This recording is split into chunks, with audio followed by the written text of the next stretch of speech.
I'm Laura Webster. I'm a middle blocker for the women's sitting team. You are watching the USA Volleyball Show. Hello and welcome to the USA Volleyball Show, the official podcast of USA Volleyball. Of course, my name is Stephen Munson, joined as always by my co-host Clarence Hughes. Clarence, how are you doing? I feel like you're coming for my job, man. That was really good. Just trying to do my best impression of you. Yeah. 10 out of 10. 12 out of 10. Yes. But doing good. Just had a weekend full of some high school volleyball, as is. Oh, obviously there's nothing really different compared to most weekends. But yeah, we're coming off a very tough 5-set loss last Tuesday against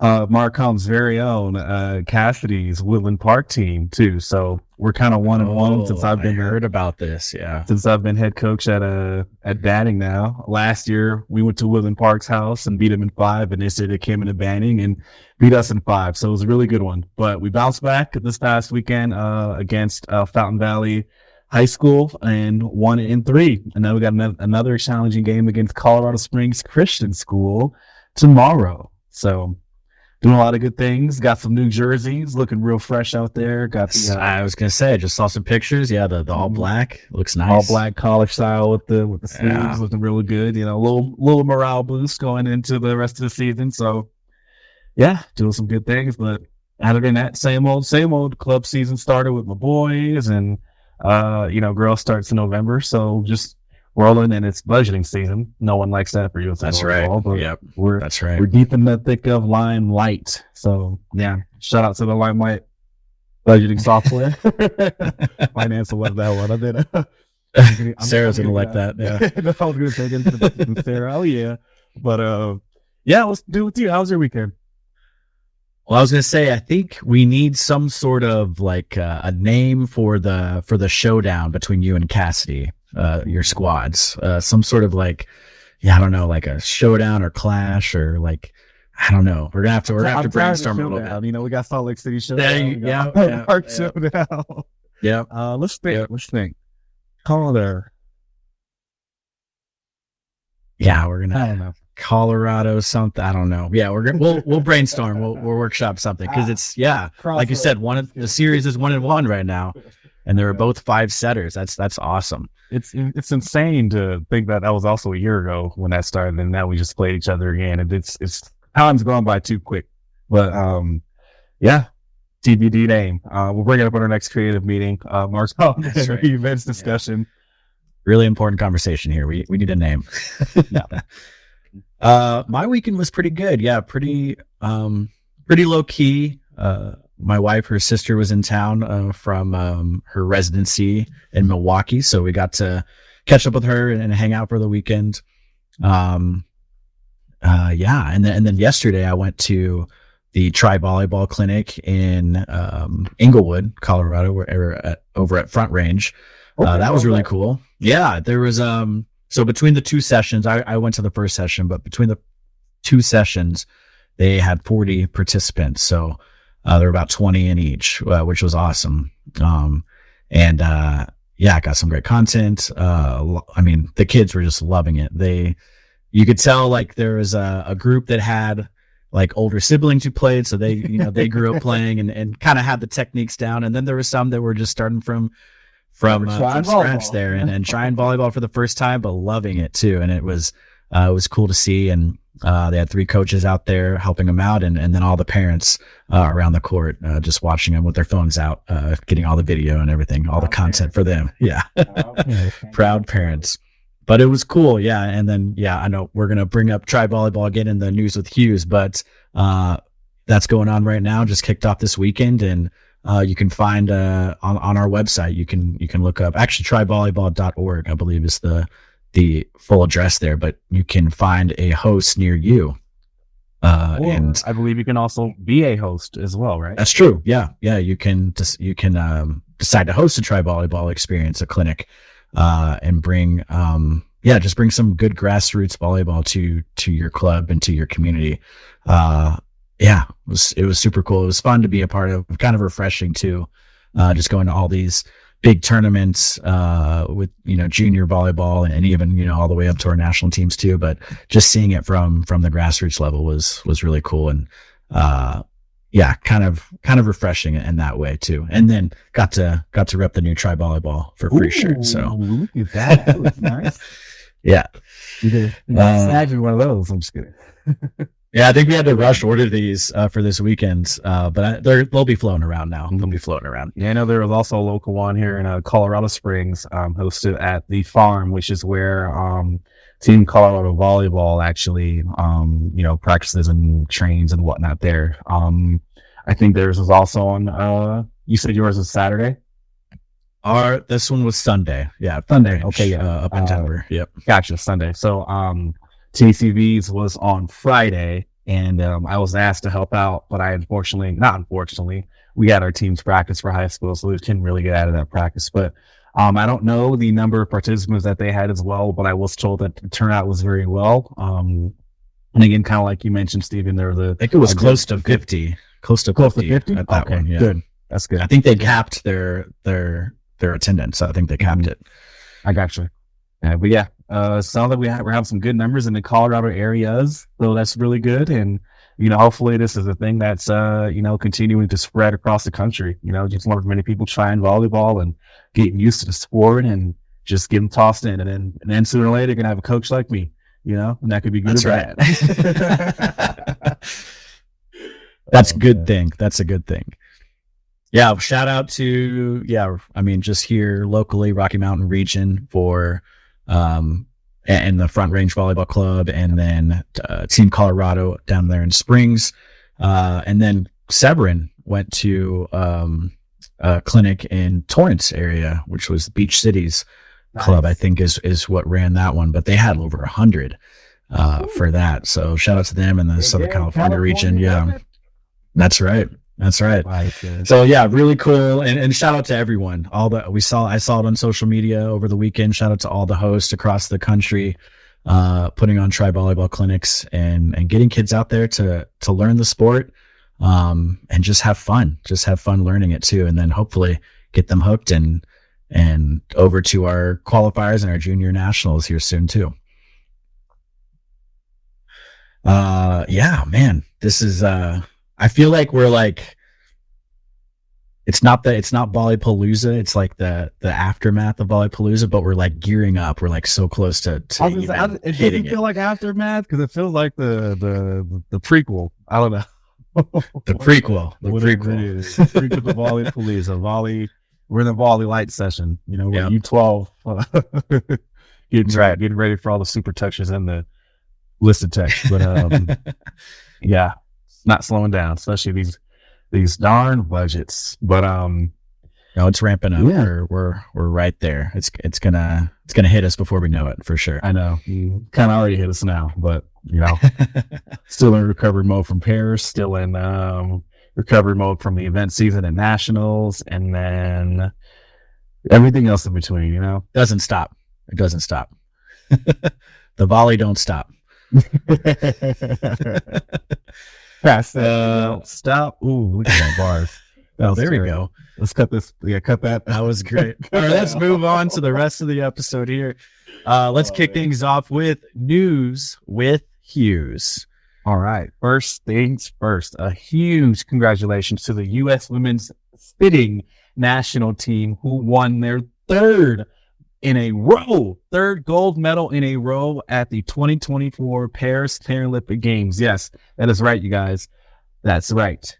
Back to back Paralympic gold medalists too. So congratulations to the women's sitting national team on protecting and defending their title.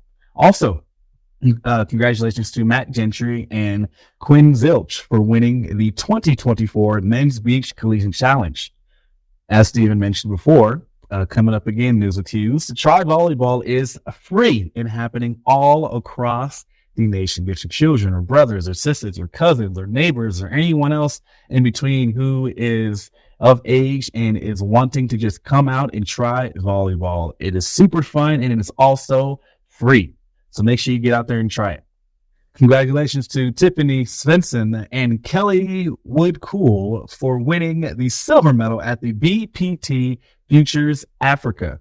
Congratulations to Miles Evans and Chase Budinger and friends of the pod, Kelly Ching and Sarah Hughes, for also winning the Hermosa Beach Open last week too. So lots of winnings across the board, and congratulations to all of you. And we're not done yet, because we have another congratulations to Solani Odell and Alexis Durish for winning silver at the 2024 Beach World University Championships. Make sure you follow along the action on USA Volleyball social media, and for all of the latest news and updates, be sure to visit usavolleyball.org. But enough of me talking about news at Hughes. Let's roll it over, because I think we got a very, very, very, very, very, very, very, very, very special guest, and I'm going to throw it over to Stephen to go ahead and introduce.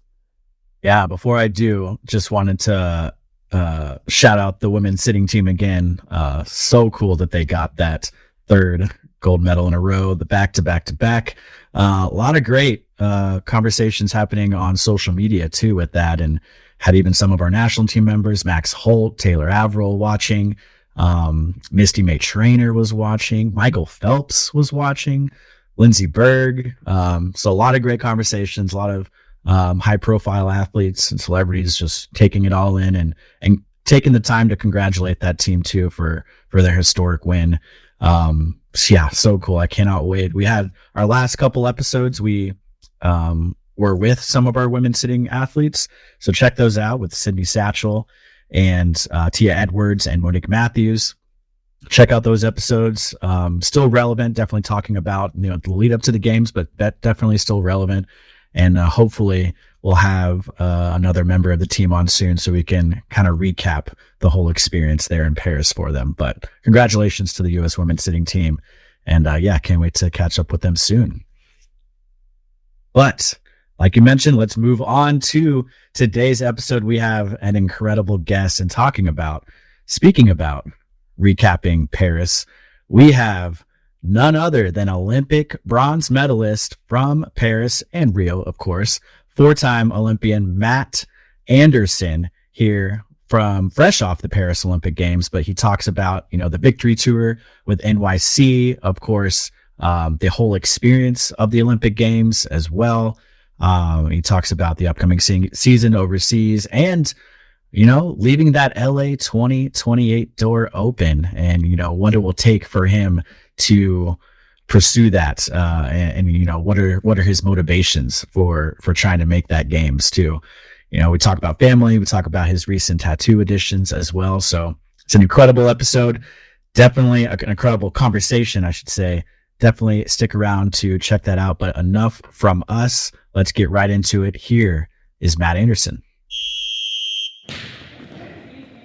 Matt, thank you so much for taking the time to sit down with us once again on the podcast. Like we talked about a little bit before, episode 32, I believe, was the last time we had you on, and we've come a long way. Episode 101 will be this one. So 3 years later, and you've accomplished a lot more too since then. So really quick, just wanted to congratulate you on winning the bronze medal in Paris.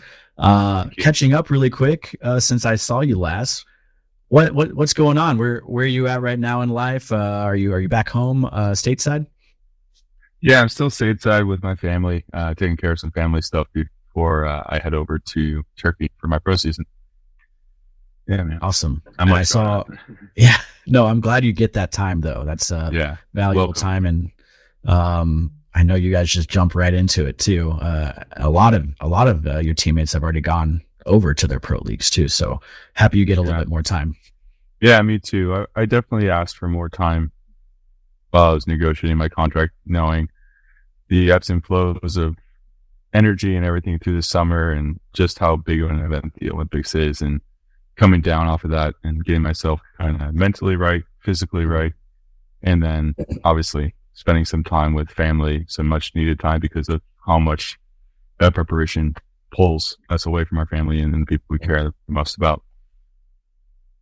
Have you got a chance to do anything fun, or has it just kind of been going with the flow, relaxing, and just kind of catch up on things? Yeah, no, we got up to Buffalo, where I'm from, and I got to hang out with some family up there and see some people I haven't seen in a while. My kids, some of them haven't even met our youngest Juno, so it was great for them to all hang out. My brother came up with his kids, so all the cousins got to play together. We've done a few little events here in Indy with my wife's family, and then me and my wife had a little staycation for our anniversary. But yeah, just some little things. Love that. Yeah. Love that you get that time. And you mentioned you were in Buffalo. I thought I saw you went to a fire. Do you have a family member who's a fireman and you visit a fire department? My sister's boyfriend is a Buffalo fireman. So we got my son loves firemen and loves going to the firehouse, and he got to go up in the bucket of one of the new trucks that the firehouse just got. So yeah, he was pumped on it. It was fun. Did he get to turn the siren on? We went for a little ride around town, and yeah, they were blaring the siren and honking the horn. So fun. Awesome. Yeah, I bet he'll love that. for sure. Yeah. Kind of changing gears a little bit back to the Paris game. You talk about it being such an experience. I mean, coming from Tokyo, no fans. I mean, the biggest factor going into Paris this time too. Just a good refresher. For you want to talk about a little bit how the games were for you, experience wise, and everything in between? Yeah, it felt more like a authentic Olympics. With the fans being there, with the craziness that the city encapsulates during those games. Then that time, just wrapping up the Paralympics just the other day, or was it 2 days ago, whatever it was. It's finally coming down, and I think people in Paris are probably excited about that, but also all the fans of the sporting world kind of congregated there. And I think even more so than the previous games with fans, because it was such a letdown in Tokyo, not only for the athletes, but the fans of international sport in general. And they came out in droves this games. There was people everywhere and just electric and positive and energetic. It was fun. It was really great. Yeah, I think even being in Europe, it's so easy to travel between countries in Europe too. So yeah, definitely saw the European fan base come out and I had a bunch of friends too that came out for the games, which I wasn't expecting until I got there. So it was fun to kind of catch up with them and see them. But yeah, like you mentioned, I think Tokyo, there's a little bit of that hunger since Tokyo for fans to get there and experience it in person. Yeah, totally. I would agree. Just going straight into the competition here, how did you guys prepare for that bronze medal match? It's something a lot of the guys had been there before with Rio, but there's some newer athletes as well, teammates that hadn't experienced that before. And I remember some of the interviews that you guys did after that, so I know a little bit about it. But I guess for our listeners, how did you prepare for that moment and rebound for to compete for a medal, to compete for a spot on the podium? I think we all, after that match with Coach Spra and the coaching staff, gave us quite a few hours to kind of go off on our own and do what we need to do personally. Gave us kind of a curfew to be back in the village because we had training the next morning we had to go to because we were playing the following day for the bronze medal match. And I think everyone kind of has their own way to get back into it, to kind of process what just happened.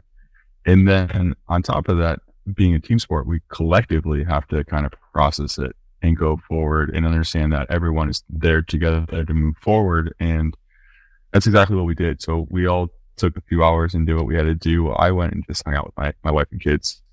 And then that kind of just always grounds me, brings me back to, yeah, there's bigger things in life than sport, and it doesn't have to be all of me. And I think that's allowed me to be an even greater athlete, being able to leave it at the gym, do what I have to do outside the court. And when I come back, I'm fully invested. As a team, we all met the next morning before training started and gave kind of an open forum to air anything that we were feeling, whether it was a personal grievance with someone on the team, a performance or execution grievance with them, or I didn't like the way you acted, or it was just, hey, I feel bad. I feel sad. And I don't know if I'm ready to play, but I know I will be. And I think it just kind of gave everyone more levity in the moment to just, hey, part of my language, shit happens and you're going to lose. And we're going to lose tough, hard matches because we're so invested emotionally and physically into this quest of winning a gold medal. And when it's taken away from you, it hurts. And it should hurt because it makes the winning all the better. And understanding that it's just something that's really, really hard to do. And the only way we could go forward and win that bronze medal match was if we did it together and played for ourselves, each other, our families, our country, and use that as the sole motivation to go out there and just play free like we had the rest of the matches before that. I mean, it definitely felt like there is a special energy around, it's this specific group, that competed across, the games in Paris. Are you able to kind of touch on what it was like competing, side by side with the team this year? Yeah, it's kind of hard for me to put it into words, I guess, in a way, because it's just been part of who we are in this journey that we've been playing together since, I think the top 7-8 of us have been together since 2013, not longer. And so that's a long time to play with guys. And we're not playing year round with each other, and it's just the summers, but we have had so many team meetings and so many deep, hard conversations that I don't think many teams or many organizations do, and at least provide that space for those conversations. And it's not always comfortable, and it's not always an easy thing to do or something you want to do, but understanding that pushing our limits physically in training and preparation has to be matched with us doing it with our mental game and our emotional side of the game too, because in big moments like losing a semifinal in the Olympics, that emotion plays so hard on that next match. And if you're not emotionally there, even the best teams in the world with the biggest talents have a hard time getting back on there and competing hard. And it gave us a collective identity to always come back to all those years together. And I don't really know words for it, but it was just, we grew into a family, and there was this underlining love for the game, for each other, and the way we want to play that brings us all back. Yeah, I know for me personally, just it was so cool to be around you guys day in and day out, and I could see that special energy. And you guys were just having so much fun with each other, on and off the court. And, we saw it through social media too. Some of your great social media content doing the runway walk with you, Eric, and Taylor was so funny. I guess, could you talk a little bit about that too? And just, your social media presence, did you feel like you were in a space where you could just kind of have a little bit more fun this games? Personally, I felt the best prepared I've ever been for an Olympic Games. Physically through the summer, I wasn't always there. But that was all kind of by design, all kind of with our weight training and preparation that way, but also the way we approach different matches and VNL and going through. And it was all to be the best that we could be in the Olympic Games, and definitely at the end of the Olympic Games, because it's a 2-week long tournament. I didn't want to be blown out after the first couple matches of the pool play. So all my physical strength preparation and stuff started over here with the end goal over here, and definitely showed. I mean, I wasn't happy with the way I was playing in the beginning of the summer, and I just trusted that process. And by doing that, I came to the games with this lighter feeling that I'm excited And I really enjoyed watching first timers like Taylor and Micah Ma'a out there and Jeff Jendrick and those guys, like really feeling that Olympic energy and that accomplishment that comes with it. And that fueled me, but my experience in those games allowed me to not let that dictate my behavior and not let that dictate where I spent my energy. And so the social media stuff, full disclosure, it was 95% my wife.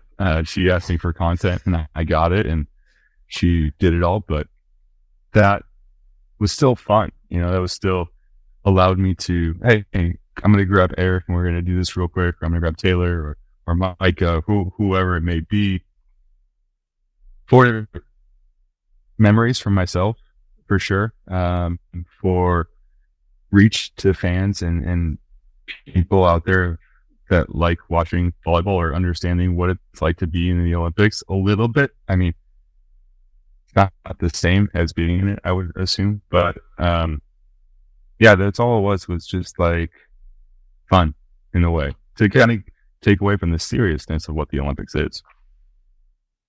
I think there are a lot of conversations internally with USA Volleyball, like who's running Matt's social media? Is it Eric? Is it Eric Soji? Is it your wife? Yeah. But a lot, definitely as a fan, definitely appreciated it and loved that inside look to your life in Paris at the Olympic Games. And yeah, it was not exactly, but what you might experience, but for fans, like it's definitely very cool to see that other side of it, and to see honestly the other side of you too as a person, and you know, not just an athlete as well. Yeah, I think that was a huge part of it, and I think what's so great about social media is that like everyone has this idea of what it's like to be a professional athlete, and don't get me wrong, we're extremely grateful and fortunate in our pursuit of our dreams athletically, also providing a livelihood for us and our families, and a great one at that. But there's more that goes into it. It's more than just playing a game. It's more than just having fun with your friends out on the court, because there's so much invested in it and all the time away from our family. I mean, we put it on there that I got to have breakfast with them a couple of times, but that was 2 times in the 2.5 weeks that we were there, or whatever it may be. Like, and it was quick. It was like an hour and a half because I had to take a metro for 45 minutes and a metro back and make the bus. But we're doing that because I know that time with my family is so important to make me a better player. And I, first and foremost, am a husband and a father. And that has to be my priority when it can be.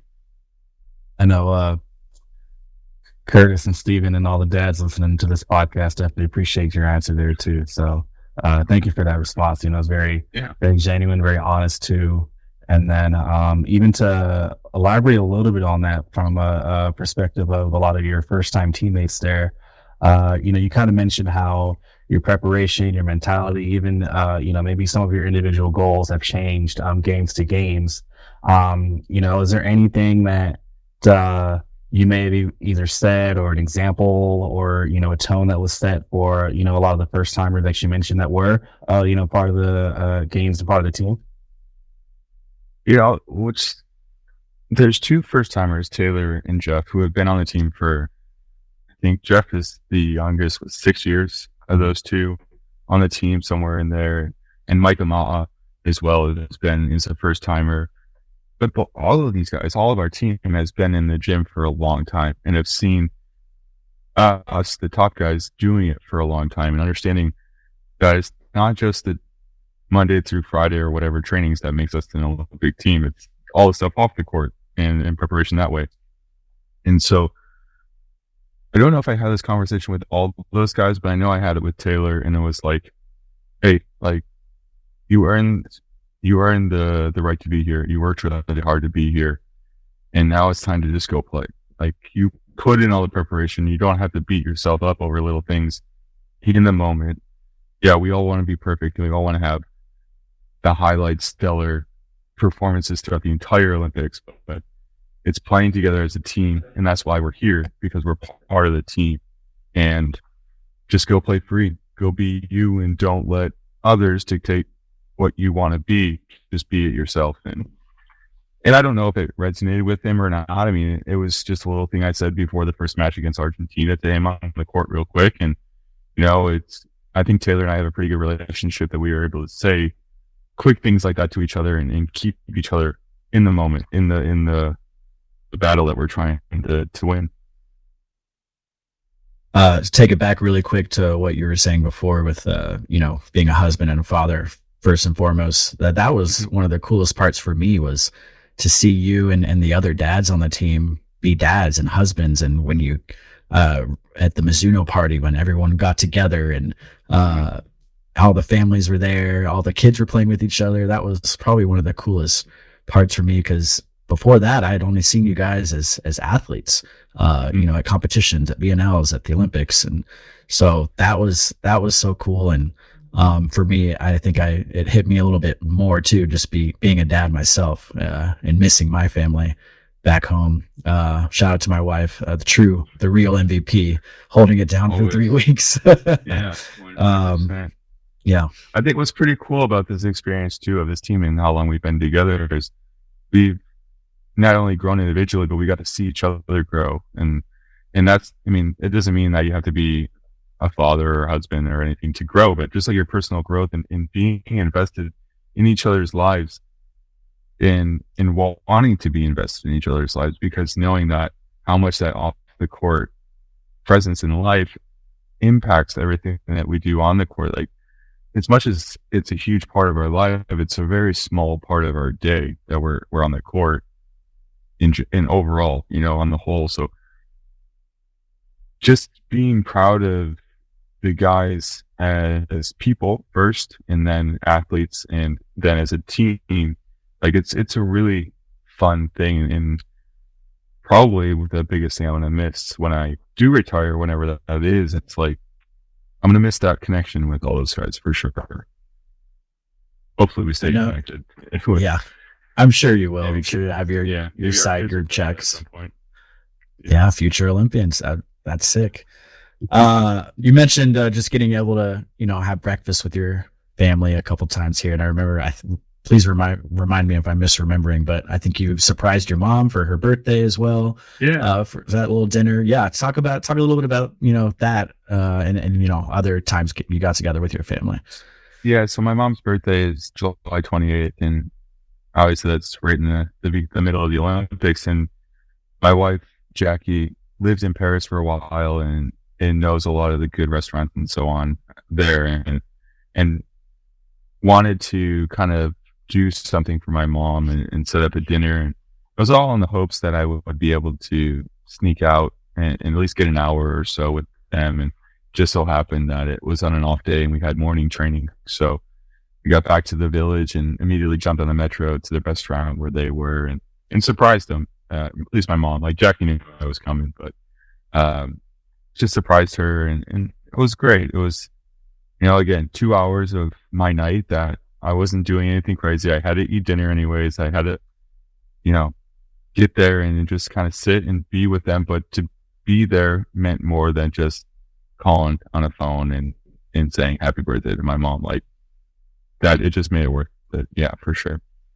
I feel like it's definitely going to be related to family, but can you maybe point out or identify, your most memorable part, of Paris? It could be, something along the lines of family, maybe, something related to the team, even food, anything in between there. Well, there's a bunch of little moments that I'm going to remember for the rest of my life, and I hope I remember them. You never know with age, but for sure, having my family there, Jackie and the kids, and then also my mom and my brother and sister were there as well for a while with their family and boyfriend. Aunts and uncles came and cousins came, and there was just so many people that were able to come. I think we had 28 people. I was going to say, the Andersons rolled deep. They had like 3 people there, right? There was a bunch, but after winning bronze and having, I think there's a pretty iconic photo of us celebrating, the match photo, and then my kids are standing right off on the corner and bottom of the court, and don't know how they listened to me at that point to stay there and wait until the photo was over, but they were waiting patiently. As soon as it was over, they were just as excited, like feeling and feeding off of our energy as a team, that they were jumping around, dancing and having a good time. So definitely that was probably the highlight of it. And then celebrating afterwards, having a couple cold beers with my family back at the Airbnb where my family was staying, and just finally having a moment to just sit in it, and be like, okay, I don't have to go back tonight for training in the morning. I don't have to, get there mentally anymore, or at least a little bit. And that's a pretty awesome feeling. You got a little bit of time to take that breath, but then you were hopping right on the media tour. You did some NBC stuff there in Paris, and then of course went to New York City as well. Could you talk a little bit about that? Oh, there's Jamie. Hey, Jamie. Say hi, buddy. Yeah, I'm finishing the interview. Okay, I'll be right back. I'll be out there in a little bit. Okay? What's up? It's for USA Volleyball. Because they asked me to be on their podcast. Okay. Can you give me a minute? Let me finish this. Okay. That's the promo right there. You're like, why? What are you doing? Cool. Yeah, that's the promo, right for the there. episode. Yeah. Why? I love that. But yeah, you got a little time to take a breath, but then hopping on the media tour. Could you talk a little bit about that? What did you do? What was that experience like? It was super fun and something that I was kind of hesitant to do at first, but I'm glad I did it. And we just basically went around to a couple of different things in Paris and did some interviews and some different photos, ops and stuff like that. And that was great. And then when we went back to New York City the next day, or a day and a half later, whatever it was, and did the Today Show, and my wife and kids actually got to come with us, so it was awesome. They got to meet Coda and Al Roker and a couple other people, and then I went on the Empire State Building and a private tour through the woodworks of it all, and went up to the 103rd floor, which is something that only special people get to do. It's the highest point in New York City without having to wear a harness, which was awesome. Closing bell at NASDAQ, and Jamie got to do that with me. It was super cool, and just all these different things that, I just wouldn't expect to come from it, and just took advantage of it. It was super fun. Yeah, that highest point, I just got the chills. I don't do height like that. Yeah, and we did a little, what did we do? Me and Taylor did like a Titanic kind of pose with him. I saw that photo. Yeah. If there's anybody that could want to do a media tour with it, it's Taylor April. We also did a Sirius XM radio interview podcast thing, and got to meet Sway from Sway in the Morning. It was, dude, so cool. And he's a official ambassador of USA Volleyball, or whatever you want to call it now. They were super fun. Good job. Yeah, we tried. That's awesome. Yeah, I totally agree. I think I want to do anything with Taylor. Like, if he's going, I'm going. Yeah, totally. Yeah, it was super fun. I'm glad there was some mix up with the travel. We weren't sure if it could actually happen, and then got it all sorted out. And I heard it was bad. That's good. Yeah, that was a whirlwind. For a little inside look for the listeners, the whirlwind just to get you guys there and get the women's team there too.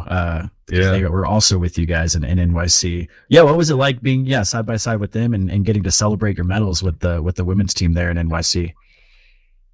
It's the same. It's just an amazing thing to be able to do. We train right next to each other in California, so we know them really well, and we're not a part of their team, but we are a part of USA Volleyball. And anytime that you get to celebrate somebody winning a medal in the Olympics, and both of us got to celebrate our medals, it was really fun. And seeing some of their first timers winning medals, and and Jordan also being a 4-timer, and now 4 medals, it's wild. It's so cool to be a part of that and be around athletes like that on the regular. It's really special, and something that I try not to let just pass through me, and be understanding of it and grateful of it. Yeah. I mean, you just mentioned it a little bit too. I mean, you just finished up your fourth Olympic Games. Do you have maybe an overall favorite memory? I think they're all different and they all have significance in my life and time of those games. And I think it's hard not to use this latest as like the best, most memorable, because I feel my Olympic Games where I've been the most complete as a human, and as a person, with my family there, with how I'm growing as an individual off the court, as I'm growing as an athlete on the court and a teammate. I think there's always room to grow. And I think if I'm lucky to go for a fifth, like I would hope that I am even better at all aspects of my life, and maybe not in the recovery physical part, just as you're getting old. I'll be in my 40s, but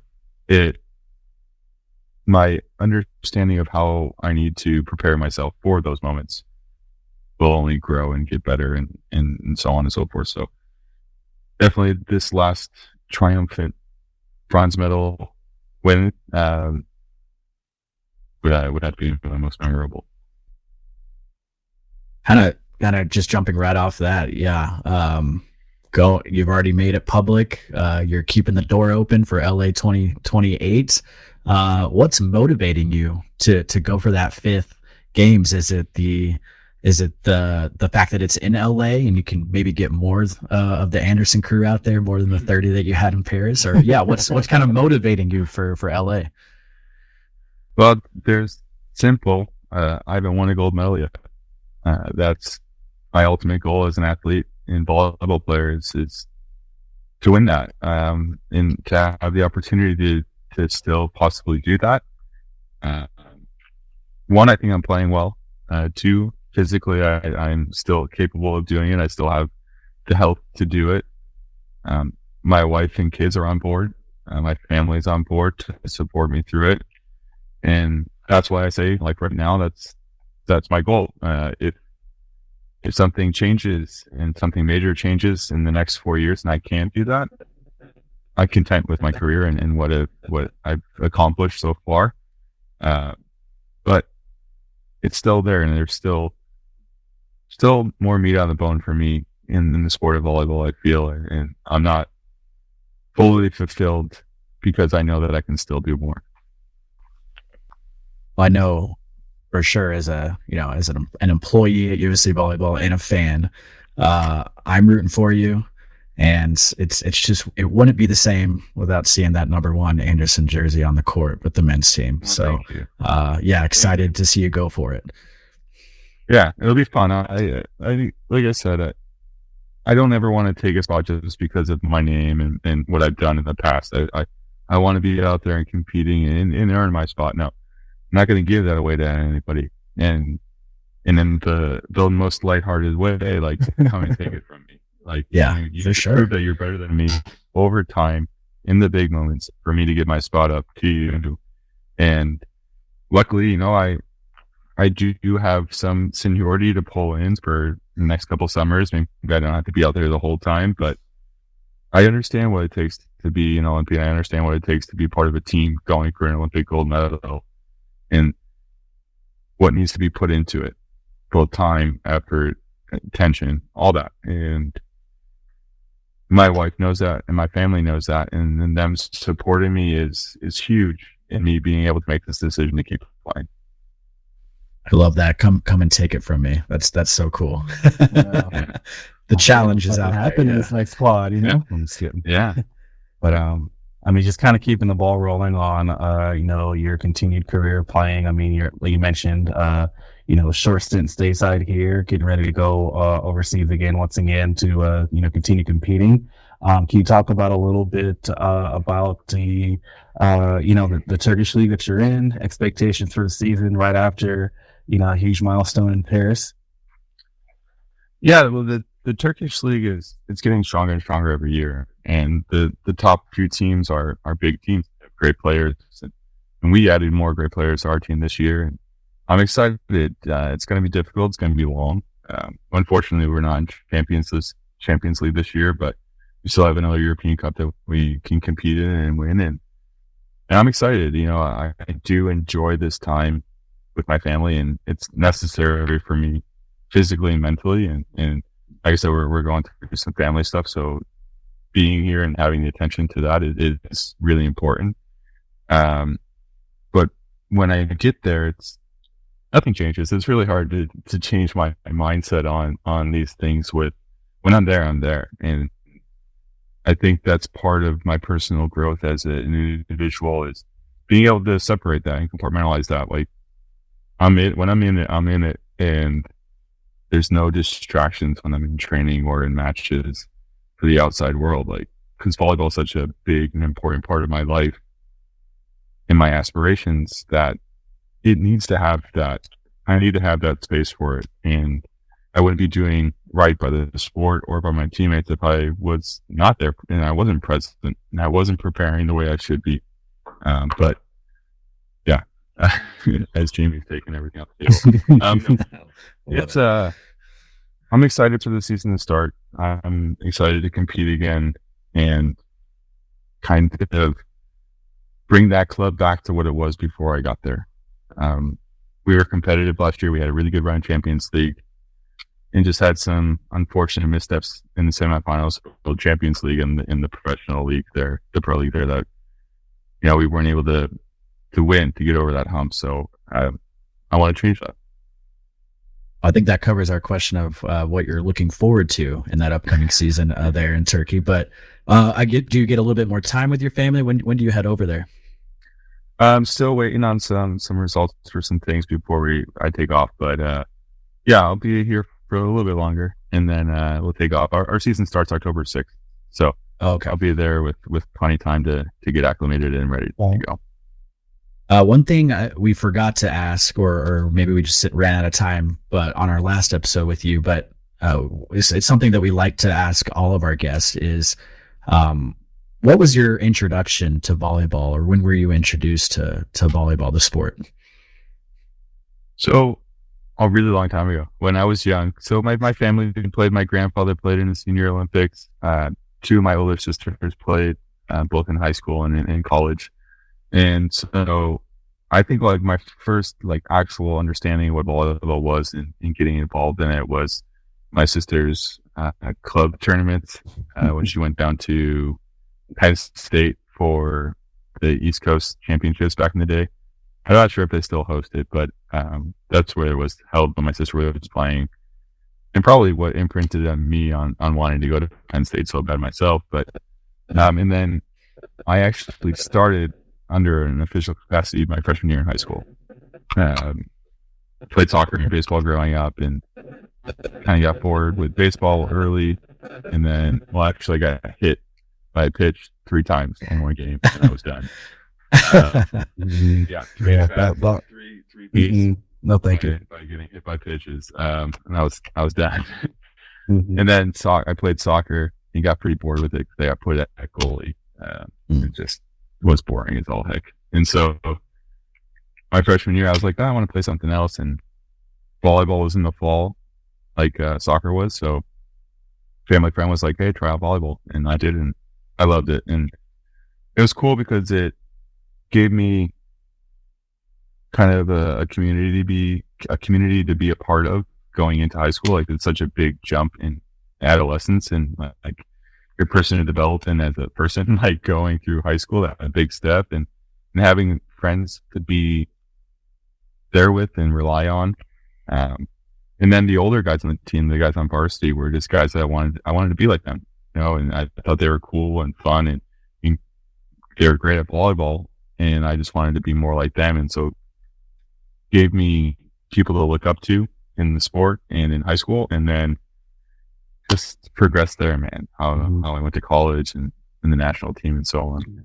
What was that moment, or even if you're able to recall or just kind of point out where you whether it was a game or practice or just that specific moment where you're like, wow, like I could really take this to the next level and make this a career? Well, so my career, as I see it, was just a series of doors kind of opening and me like, oh, I'm going to go this way now. Or I'm going to, yeah, okay, well, this door opened. I'll just keep going that way. I never had aspirations of being an Olympian. I never had aspirations of being a multi-Olympic athlete. Like there was none of that going into it when I was playing volleyball in my youth. It was just, I wanted friends. I thought these guys were cool. I wanted to be with them. And then I got a chance to play in college and it was the same thing. Like, okay, where am I going to fit in the best and where am I going to want to fit in the best? And to me, that was Penn State. And so I went there and, you know, some of those guys are still my best friends. You know, Max Holt was my freshman roommate and went to 3 Olympics with a guy. Like it's pretty awesome.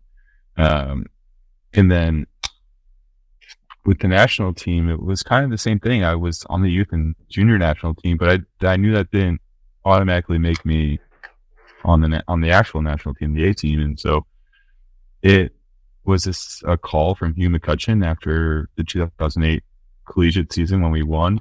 I was walking across campus on my way to a party to celebrate winning, and he called me and said, "Hey, we want you to come out and train with the A2 team and go to the Pan Am Cup and see how it goes." And that turned into me going to it was like a training camp in Japan with the Japanese national team. And that was my first professional offer. And it was just like, okay, well now I'm faced with a professional offer to go do something that I don't know if I'll ever get another chance to do it or go back to school and finish school. And I knew school was always going to be there. And so again, that was just one of those doors that opened, and it was a much longer debate process of me trying to figure out what option I was going to take. But at the end of it, I had to go with the pro team and I had to go figure this out and see if I can hash it out. And it also gave me another year jumpstart on my national team stuff. So like gave me a year of professional sports and that growth process of becoming a professional. Like what does that actually mean? And how am I going to use this to my advantage? Trying to, hey, maybe I can be on the Olympic team, like the actual Olympic team, and fight for a spot. Just so happened I started that next summer because some of the older guys took off. And, you know, there was a process in 2010 when I came back and all those guys were back and fighting for that spot. And then ultimately was able to get my spot back in 2011 and then go through the Olympics in 2012 and so on and so forth. And it's just one step after the other and never really stopping to smell the roses in a way to like, I do now. I forced myself to sit back and reflect on it, understanding that those moments, I'm not always proud of how I handled a lot of those situations when I was younger, but I learned from them. I think it's safe to say that I've learned from them in a way to prepare myself both physically and mentally better and to grow and put myself, my team, and my family in a better situation. When Hugh McCutcheon calls, you answer and you go, right? Yeah, I remember just like I remember exactly where I was. And anybody that went to Penn State would know the IST building. There's a parking lot between the IST building and Rec Hall, and just stopped. And I was like, holy smokes, okay, I got to sit down and talk to Hugh now. And it was awesome. Cool. He's like, what are you doing? I was on the way to nothing at all. Yeah. Never mind. That's awesome. Yeah. And speaking, just talking about your introduction to volleyball really quick, but it's Jamie getting into volleyball yet? I've seen a couple clips of you guys playing a little bit, but Jamie going to be a volleyball player? Yeah. Want to be a volleyball player? Maybe. We'll see. He does enjoy playing and he likes, figuring it out. We use balloons because it's a little bit easier than a volleyball right now, but he does have fun. I saw you were doing golf yesterday too. I think on your Instagram you were playing golf with Jamie. Yeah. So we got you golf clubs, right, bud? Yeah. We've been outside in our backyard with the wiffle balls hitting around, trying to figure out if he's a lefty or a righty. Still, we're not sure. But one of these days we'll figure it out, and maybe he'll be a golfer, maybe a tennis player, whatever he wants to do. I'll do my best to support him. Okay, so you're still trying to figure out if he's a righty or lefty. My son's 1 year old, and I was wondering when we figure that out. It's interesting. So naturally lefty. I Oh, I didn't know that. I do a lot of like fine motor skills in my left hand, but I play most sports, gross body motor movements with my right. So, but I grew up playing both when I was young, doing lefty and righty stuff, and then switched just to righty. But I don't know, him and Juno, I'm not really sure because they do both. They're not. I think they eat with their right hand, but also switch to their left and go all over the place. So Hard I to know. track, man. yeah, it is. I love that. Yeah, well, maybe some ambidextrous Olympians coming up here. Maybe. We'll see. Well, we have a few minutes left, and wanted to talk about. We talked about your tattoos last episode, but yeah, any new additions recently, or anything in the works, kind of to celebrate Paris at all? Well, in the past 3 years, I did get my family kind of.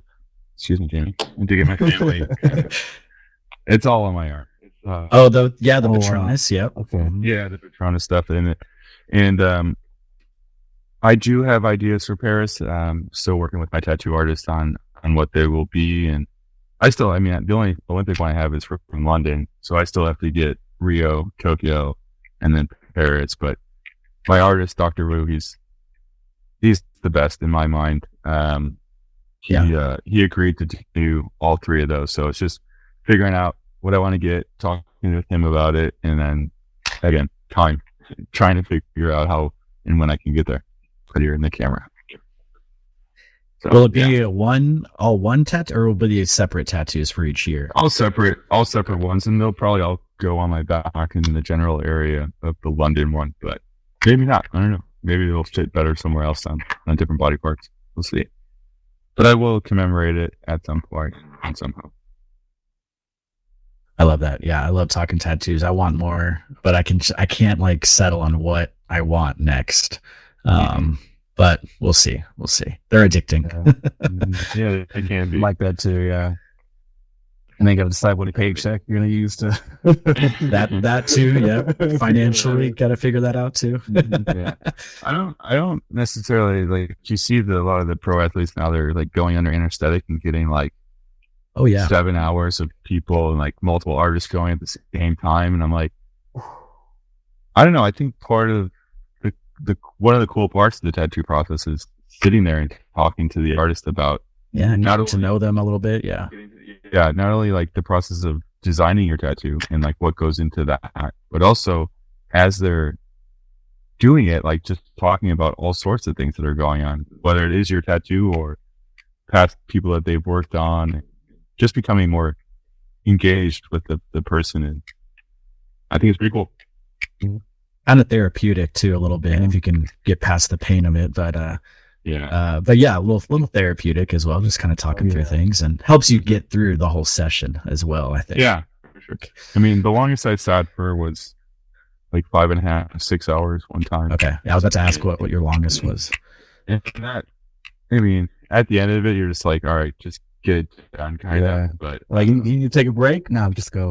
Yeah, yeah. As long as the artist is good and their eyes aren't going cross-eyed, because you don't want to have a weird line here or there. But no, it's fun. I like the process. Awesome. Well, yeah. Anything we kind of left on the table? Anything else you'd like to talk about before we let you go? Be with your family here. No, I'm good. Thanks for having me. I really do appreciate coming on it and trying to give a little bit more of a glimpse into my life and the life of other guys on our team and Olympians and just what it takes to be where we are and hopefully continue being where we are. Yeah, appreciate you coming on and appreciate you giving us that inside look. And keep going on that social media, or I guess Jackie, keep going on that social media. I'm signed back in and doing some of it, but it's still mainly her, which is fine because it's actually what is happening in our lives. And I just don't always have that keen eye to be like, oh, people want to know what I'm doing right now. Like, okay, cool. And just I'll cover my face, dude. This is dying now. I will, and we will hopefully continue to be able to let people see a little bit more into our lives of what we're doing. Awesome. Well, yeah, speaking of that, just where can people find you, follow you on social media, and kind of follow your journey as you, gear up for LA 2028? The main platform that I use is Instagram. So, I mean, just search Matt Anderson Volleyball, but it's MJA5041 is my handle, and it's got everything on there. It's links to my wife's account and everything as well, too. So they'll be able to follow both of us and keep tabs on us between the two of us and then our family. All right. Yeah. Great. Thank you so much, Matt. And thank you, Jamie, for joining us here. Bye, everyone. Thank you. Thank you. Bye. Appreciate Yeah. it. We'll chat soon, and safe travels overseas too. Thank you. Thank you. Yep. Bye. You know what I really like about, I mean, obviously the whole interview was insanely good. But what a cliffhanger to be left on when he talks about leaving the door open for 2028 and, making sure that he is in, that competitive shape to where he can, either bring all he has to the team, if he's chosen for that quad, or leave it up to someone to basically take the reins from him, or take his spot from him too. That kind of riled me up. And I was like, That was fun. yeah, it's the next open program. I'm just kidding, but it was Right up the shoulder. What a cliffhanger to leave us all on, heading into not other than LA of all places, of all cities to be going to as well too. So, total side note, definitely want to make my way to LA, my hometown, to watch the next quad. That's there. Right. But again, just such an amazing interview. And I love always having conversations with Matt. Yeah. And like, not only does he want to be in that right competitive shape and that competitive mind frame, but mentally too, he wants to be, right and be there for himself, be there for, be at his best for himself, be at his best for his teammates, be at his best for his family too. So, definitely he's going to be going back overseas to Turkey to play, professionally, but, he's going to take it year by year and, see where he's at, when it comes time to start competing for that spot for the LA 2028 team. But I mean, lucky for us, we get automatic bid. So we don't even have to worry about qualifying for LA. So he can just sit back, get in the right shape, physically and mentally and be ready to fight for that spot. And like you said, I loved what he was saying. He's like, someone's going to have to come and take it from me, or else I'm going to be there in LA. But it's also cool. I mean, just the level of, the amount of family time that, you all were able to touch on, and, how he was able to make accommodations and find time within the busy training schedule that they had. And then once, it was all said and done and, celebrating winning the bronze medal match, he making sure he's taking time celebrating with his family and extended family that took the time to travel to Paris and support with them. And I like how he said he didn't have to worry about anything the next day, training, early alarms, just, sit down, have your cold beer and just take it in, leave it at that. And that was really, really cool too. And even during, the stint of, the schedules and the early call times and practices and matches too, he's still making time for his family that was there.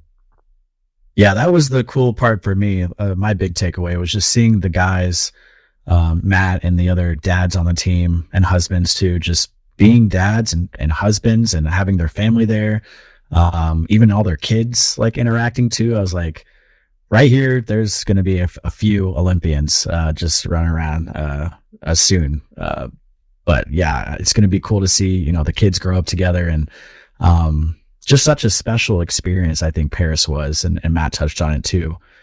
The back to normalcy kind of, having their friends and family there, being able to have being able to have his kids there for the first time, his wife there for the first time.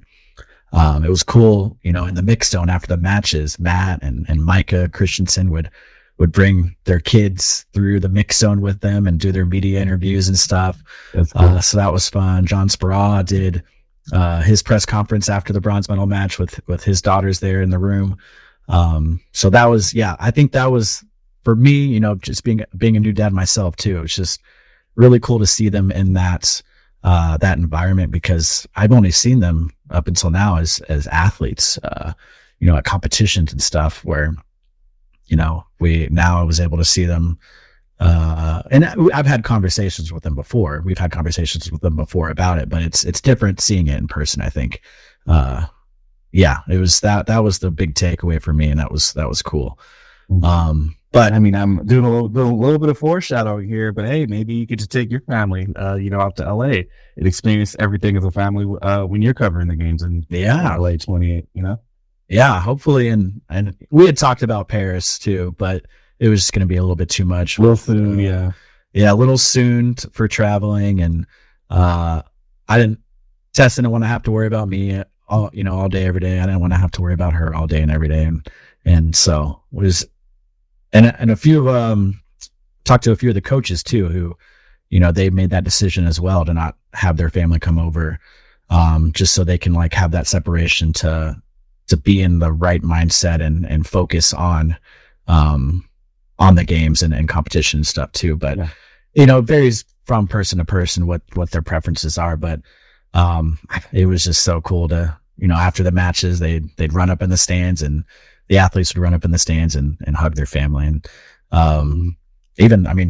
really quick, shout out to Garrett Wakatitia.